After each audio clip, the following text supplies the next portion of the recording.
Last year on Boxing Day, I found a really cool ornament in a clearance box. It had a built-in camera to record a unique perspective on your holiday celebrations. I grabbed the last one from the store's dusty shelves and brought it home for less than $10. I forgot about it until my wife, two daughters, and I decorated the house earlier this month. I told my daughters about the camera and said we'd secretly catch Santa in the act. I had an old costume in the attic and intended to deliver some gifts in full view of the camera on Christmas night. My girls were overjoyed and went back and forth trying to find the best place to put the ornament in the tree. They had no idea Daddy repositioned it later so it could actually catch the living room and a good angle. In the nights leading up to Christmas, I turned the camera on to make sure everything was working properly. In the morning, I previewed the footage, just long enough to confirm the thing was working. Satisfied, I inserted a micro SD card into the back of the ornament and slipped a new battery in anticipation for the big night. Daddy didn't want to disappoint his girls with a failed recording.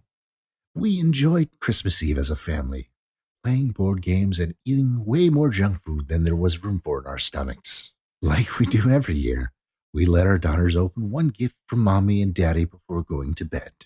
The girls, still riding their sugar high, could be heard giggling in their bedrooms all the way upstairs. From time to time, my wife and I could hear them shush each other, claiming she'd heard hooves on the roof or bells jingling. Eventually, our kiddos dozed off.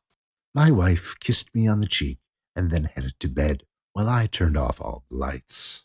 I retrieved the costume and tiptoed to the living room, getting ready for my big feature film debut. I did everything one would expect Santa to do. I ate most of the cookies, I drank the milk, I pet my large stomach and said ho ho ho's, and I dropped a few presents by the fireplace, all in full view of the camera. A pretty good acting job, if I do say so myself. On Christmas morning, the girls came running into our bedroom to wake us up. They excitedly insisted we watch the video before opening the presents. I transferred the footage to my laptop, forwarded to where Santa showed up, and pressed play. My girls squealed with delight and jumped in front of the screen, frantically waving at Santa while obscuring the video from my view. It brought me so much joy to see how happy the girls were. I was too lazy to stop the video, so it continued to play in the background while we unwrapped our gifts. I had spotted a box I had not seen the night before. It was small and wrapped in blue foil paper I did not recognize. My name was on it, but my wife seemed surprised as I was to see it there. Noticing my confusion, my youngest daughter spoke. "Daddy, that's got to be the gift from Mr. Elf," she said, with her voice cheerful and bright. I was ready to dismiss the elf comment as just another weird thing kids say, but my wife wasn't so quick to ignore it. "Honey, what elf?" she said. My daughter pointed to the laptop.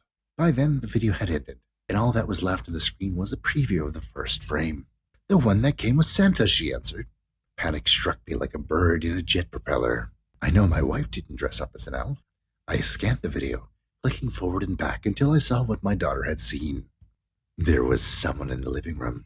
He walked into the corner after I'd turned the lights off.